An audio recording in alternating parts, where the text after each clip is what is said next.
tudo bem? Estamos de volta do nosso programa Saúde. Digo nosso porque é o nosso momento de conversa nessa mesa que sempre traz conteúdos vastos, mas com linguagem para a gente entender e buscar mais informação acerca da saúde.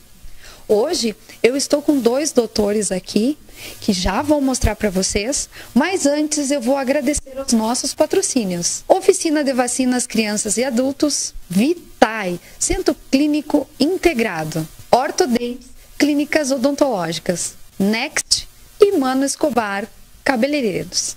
Então, hoje estamos com uma dupla que são doutores muito conhecidos e reconhecidos em toda a região e no Brasil também, que tratam de neurologia, tratam de neurocirurgia.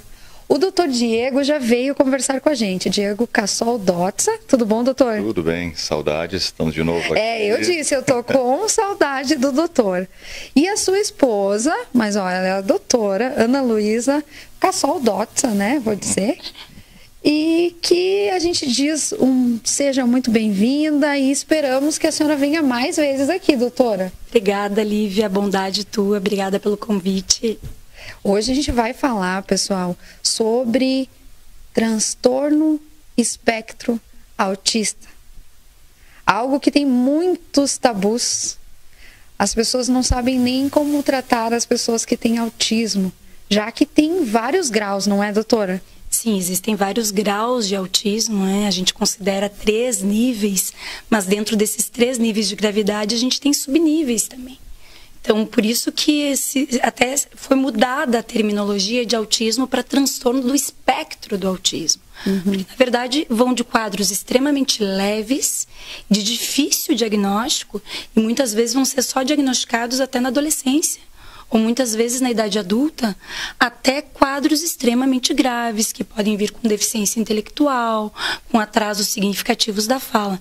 Então, é um espectro, tá, que tem algumas características em comum, mas dentro desse grupo muito grande, a gente pode ter muita variabilidade, e se tem, tá? E ele é extremamente prevalente, né? Os diagnósticos têm aumentado muito, então é algo que todos nós, toda a sociedade irá se deparar com uma pessoa dentro do espectro, né? Então, a sociedade tem que estar aberta, apta e adaptada a essas pessoas que têm um comportamento, por vezes, um pouco diferente do que seria o chamado neurotípico, né? Algumas doenças têm o teste do pezinho, o teste disso, daquilo já no nascimento. Já evoluiu para o autismo ou não? Existe, na verdade, um grande projeto, até mundial, que ele busca rastrear os genes associados ao espectro do autismo. Porém, a gente sabe que a manifestação do autismo, na maioria das vezes, é o que a gente chama de manifestação poligênica. É que nem enxaqueca. Tá? As pessoas, a gente sabe, a mãe tem enxaqueca, a filha tem enxaqueca, a gente sabe que tem uma predisposição genética. Tá? Mas você não consegue identificar exatamente que gene que Eu ia perguntar isso para a senhora. É hereditário? Tem uma parte hereditária? Tem uma parte hereditária. Também existe um espectro, a gente diz, de causas, né? Já tem 102 genes aproximadamente mapeados que têm uma correlação, mas nós sabemos que tem áreas silenciosas da nossa genética, que elas só vão se manifestar em determinadas condições ambientais. Então, é como se nós tivéssemos genes silenciosos e a gente precisa ter uma combinação de genes que vem do nosso pai e da nossa mãe e mais fatores que estão no nosso ambiente para a gente poder manifestar uma certa condição, como, por exemplo, o espectro do autismo. E a senhora nota que é mais em crianças? A partir de que idade que os pais começam a se dar conta? Como a senhora disse, só quando passa muito tempo. Como a gente poderia ajudar as pessoas a observarem mais os seus filhos? Porque sempre falam o seguinte, quando a pessoa fica quieta, né, doutor? Quando ela fica mais introspectiva, mas às vezes pode não ser. Com certeza. Com isso a gente vê também um excesso de diagnósticos, né, ou de hipóteses diagnósticas. Por isso que é importante passar por um especialista. Assim como a gente pode deixar passar alguns casos sem fazer uma intervenção de modo precoce, que seria o ideal, principalmente casos mais leves, o contrário também pode acontecer, tá? Então, se a gente vê um certo romancismo se romantizou um pouco o autismo. A gente vê algumas séries como o Good Doctor, tá? O Big Bang Theory, que tem também. Que bom a senhora tocar nisso, porque a gente vê o doutor lá, né, que é autista. Sim, sim. E que ele luta contra a questão de se relacionar, ter uma proximidade com as pessoas. Mas o artista está fazendo muito bem, inclusive. Eu ia perguntar, é muito caricato? Ele em alguns momentos fica caricato, mas eu acho que o artista, eu gosto muito daquele artista, é muito bom. Eu só consegui ver poucos capítulos da série, mas eu acho que está sendo bem abordado. Só que a gente tem que ter uma realidade, é um espectro. Existem pessoas com habilidades cognitivas muito superiores dentro do espectro, beirando uma genialidade, existe, tá? Mas isso mais do que alguém que não tem essa diferença. Existem altas habilidades fora do espectro do autismo também. Quantos, né? Tem atores e empresários, quantos pode citar até neles agora, os mais modernos. Com certeza. Né? O Elon Musk da Tesla. O Elon Musk da Tesla, ele admitiu... Trilionário, sei lá quanto. Exatamente, num talk show, que ele estava dentro do espectro do autismo, que ele era um síndrome de Asperger, que era uma denominação antiga que a gente tinha de um autismo verbal e com habilidades cognitivas normais. Mas a gente sabe, a gente não pode romantizar e extrapolar isso para a grande população autística. Assim como a população geral, a gente vai ver poucas pessoas com altas habilidades cognitivas, né? Então, a maior parte das pessoas vai ficar numa média de inteligência, alguns com uma inteligência inferior ou até deficientes intelectuais, e uma pequena porcentagem com habilidades realmente superiores e que podem criar coisas aí diferentes aí do que a gente costuma ver, né? Hoje estamos abordando o espectro autista de outra forma, com esses doutores maravilhosos que estão fazendo a diferença aqui em Passo Fundo e região. Fique aí, porque a gente só começou.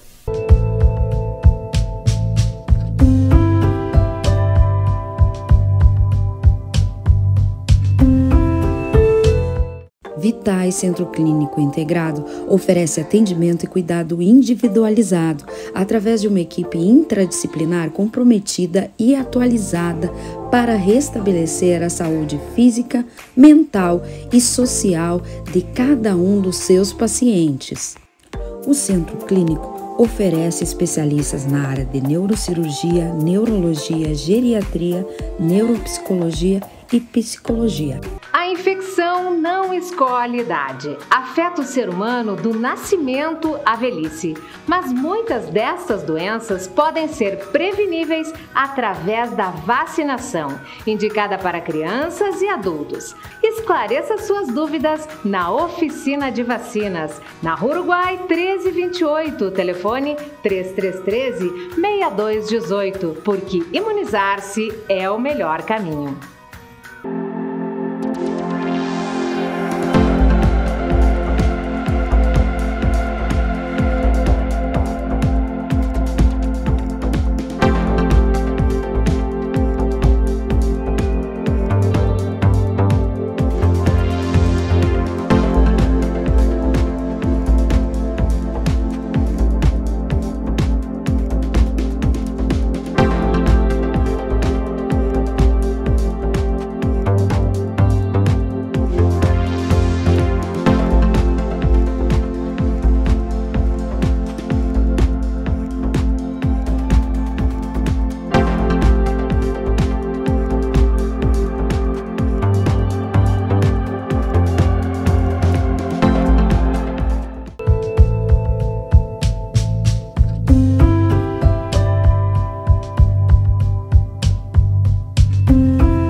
De volta aqui no seu programa Saúde. Que bom que você está aí, está conosco com esses doutores hoje aqui, que estamos falando sobre espectro autista. Doutora Ana Luísa Dotza e doutor Diego Dotza comigo.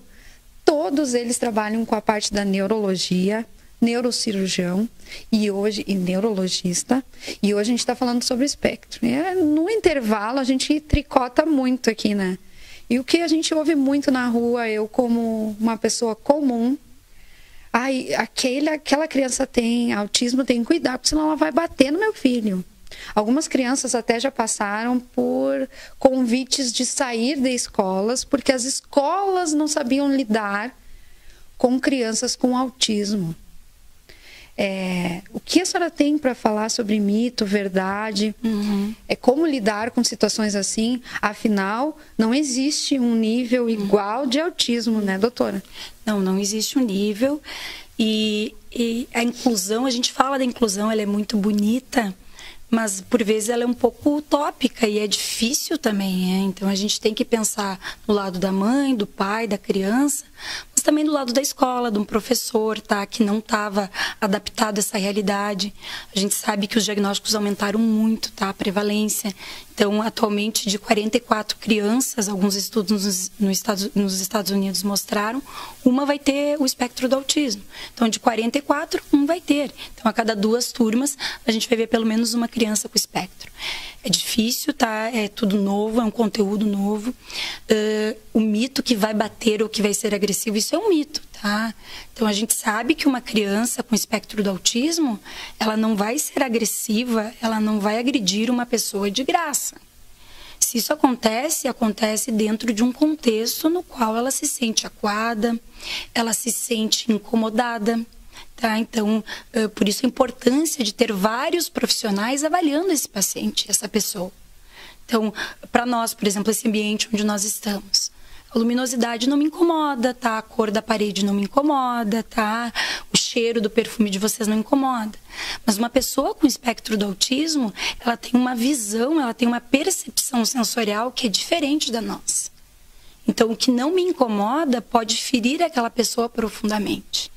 E esse estímulo ambiental que para ele, por exemplo, um barulho pode ser como uma pancada na cabeça dele, uma facada.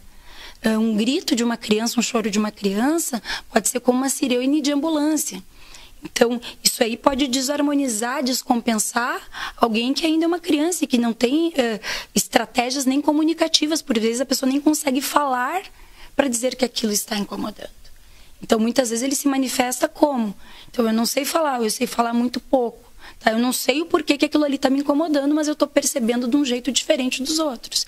Então, eu dou um empurrão, tá? Eu chuto, eu grito, eu me mordo. O que a gente teria vontade de fazer. Exatamente. Mas a gente não faz porque vive em sociedade. Exatamente. Então, a gente tem um freio social e uma das terapias dentro do espectro das intervenções, chega um momento que é desenvolver essa capacidade de leitura também do outro, tá? A pessoa se auto-entender e entender também o jeito que o outro pensa, para se colocar no lugar. Só que exigir isso de uma criança pequena, tá? Seja ela dentro do espectro ou fora do espectro, isso é muito difícil, né? A criança não tem ainda essas habilidades adquiridas. E numa pessoa com espectro fica muito mais difícil. Todos precisamos do auxílio de psicólogos, psiquiatras, assim como vocês têm na Vitae, na clínica, né? Com esse trabalho multidisciplinar, transdisciplinar que vocês cumprem, eu digo, porque é uma equipe que abraça a todos. Dentro da clínica, vocês têm crianças, adultos, autistas? Eu tenho. Eu abordo tanto essa parte de neurologia infantil como de neurologia adulta. Então, eu tenho a oportunidade, tá? E a felicidade, inclusive, de ver essas crianças se desenvolvendo, elas crescendo, adolescentes, tá? Fazendo, inclusive, escolhas profissionais. Então, isso é muito interessante, é muito gratificante para mim. Tá? Então, eu acabo podendo acompanhar vários níveis de idade. Ainda não tenho nenhum espectro do autismo idoso, né? Espero que logo a gente tenha aí um grupo de vovôs aí também para a gente poder, que eu tenha saúde também, né? Para acompanhar esses vovozinhos aí que vão surgir, né? E o que a gente vê, né, doutora, da vida mesmo? Estudamos na faculdade sobre a questão de estimular. Então, estimular uma criança é necessário. Se ela não é estimulada, ela não aprende. Sim. Então, o autista sendo estimulado corretamente, né, doutor? E sobre os tratamentos, hein? Eu acho que tem várias mães aí escutando, querendo saber sobre os tratamentos, como é que são os medicamentos, usar ou não. A grande abordagem inicial do espectro é sempre a intervenção interdisciplinar, multidisciplinar, tá? Esse é o primeiro tratamento. Na dúvida, uma criança muito pequena, a gente tem dúvida se é ou não espectro, o que é a premissa? Tratar como se fosse. O cérebro, ele tem um tempo para aprender, tá? É como aprender a tocar piano. Se eu aprendo a tocar piano quando eu tenho 3, 4, 5, 6 anos, eu já vou tendo as bases. Quando eu chegar aos 20 anos, eu vou tocar piano muito bem. Tá? Diferente de eu começar a querer tocar piano aos 40 anos. Eu posso até conseguir, mas nunca vou chegar naquele nível. Então, isso a gente chama de neuroplasticidade. Então, quem que vai ensinar a tocar piano?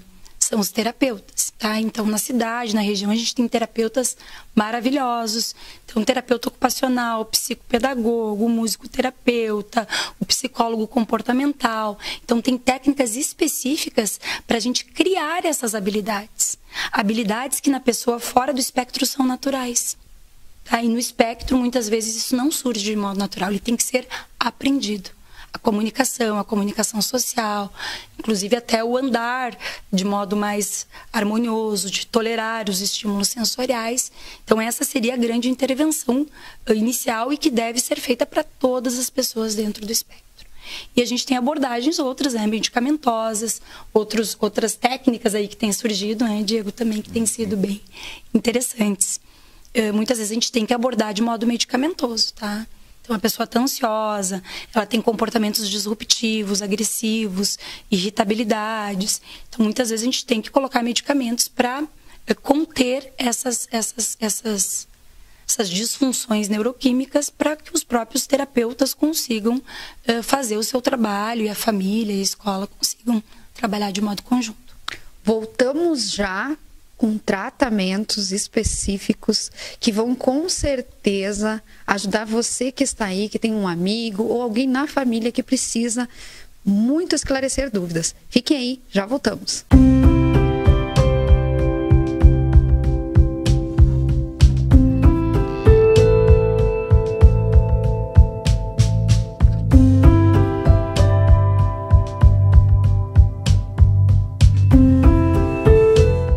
Vitais Centro Clínico Integrado oferece atendimento e cuidado individualizado através de uma equipe interdisciplinar comprometida e atualizada para restabelecer a saúde física, mental e social de cada um dos seus pacientes.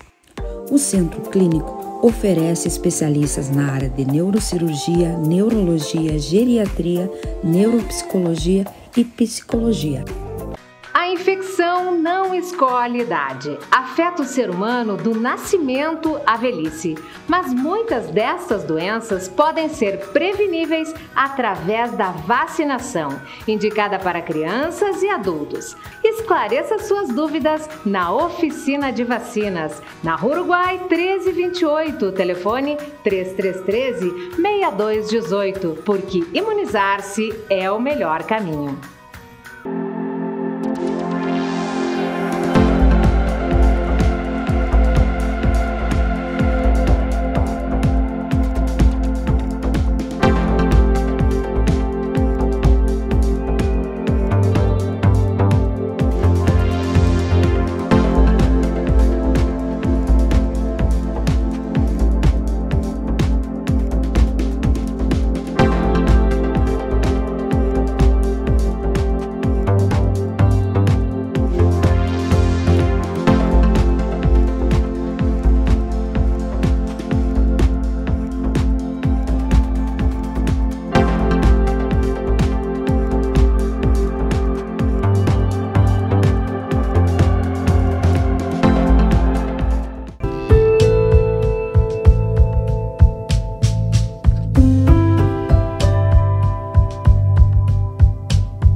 Para o seu programa Saúde, onde estamos conversando hoje com a doutora Ana Luísa Dotza e com o doutor Diego Dotza. Estou mais ouvindo só e aproveitando. Eu vi, porque eu vou provocar. Já provoquei ele no intervalo, vou falar a verdade. Aqui é um bate-papo para a gente conversar com a região, né, doutor?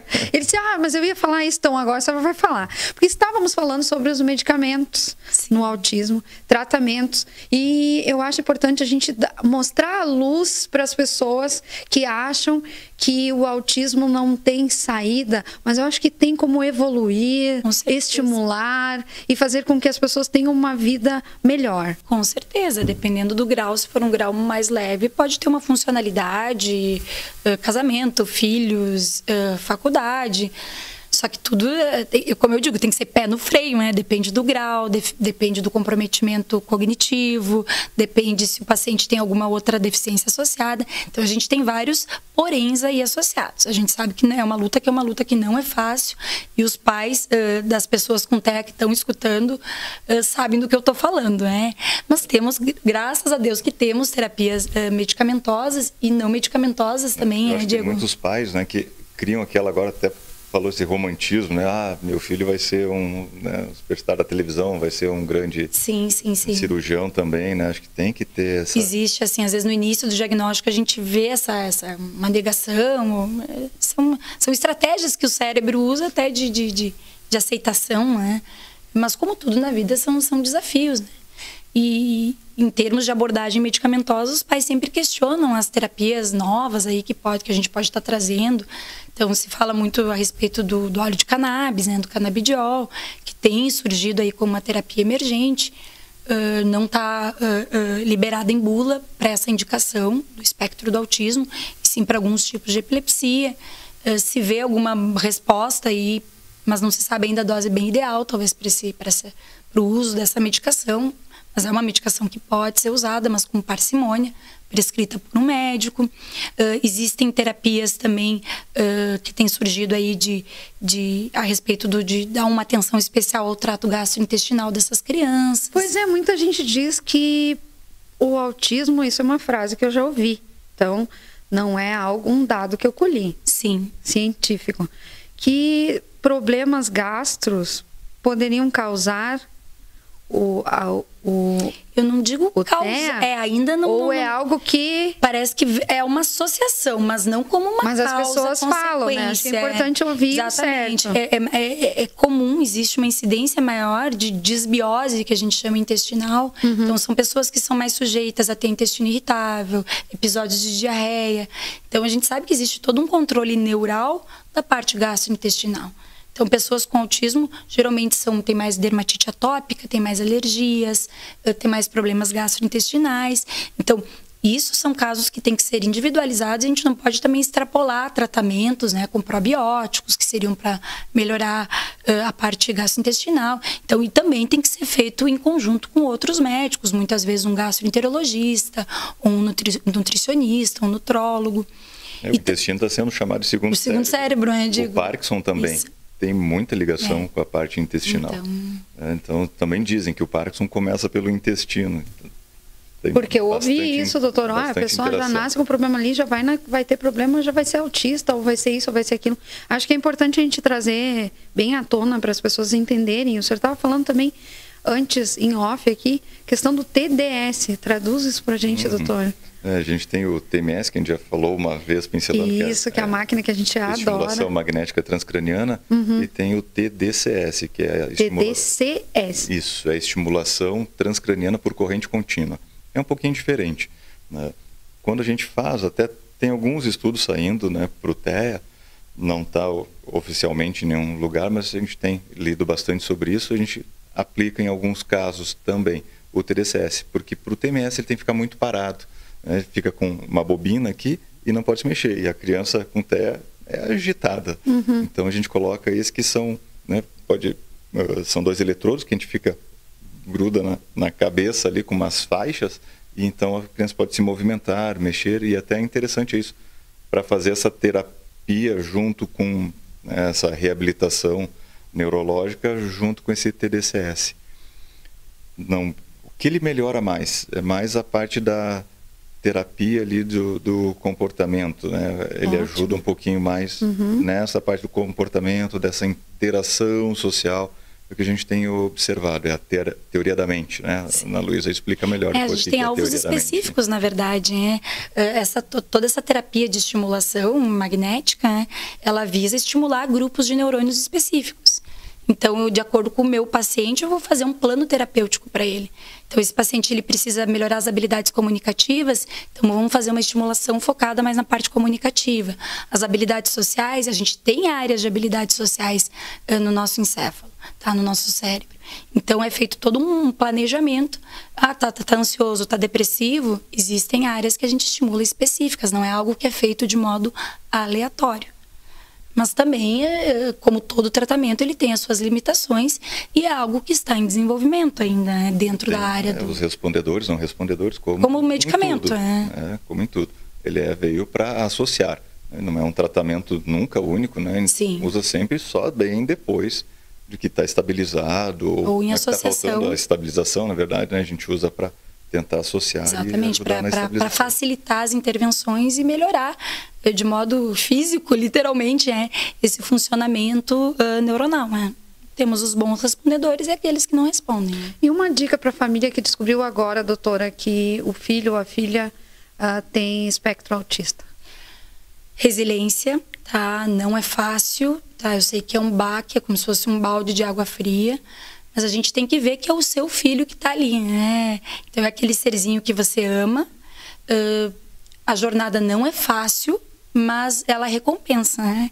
E eu digo assim, eu acredito em Deus, né? Deus não nos dá algo a mais que a gente não possa peitar, e a gente tem que ver como um desafio, tá? A nossa vida é um desafio, o filho é um desafio, e as intervenções estão aí para isso, tá? A sociedade, ela está muito mais consciente, que os pais tenham menos preconceito, porque as crianças estão menos preconceituosas. A gente vê que são gerações que estão aceitando super bem nas escolas, as crianças estão muito receptivas. Então, que os pais tenham força, comecem as intervenções o mais precoce, que a tendência das coisas se atenuarem, melhorarem e alcançar o máximo aí que o seu filho pode dar. Com certeza voltaremos com esse tema, porque vamos ficar com mais dúvida. Então, se você gostou dessa conversa sobre transtorno do espectro autista, mande sugestões, perguntas, entre em contato com a Clínica Vitae.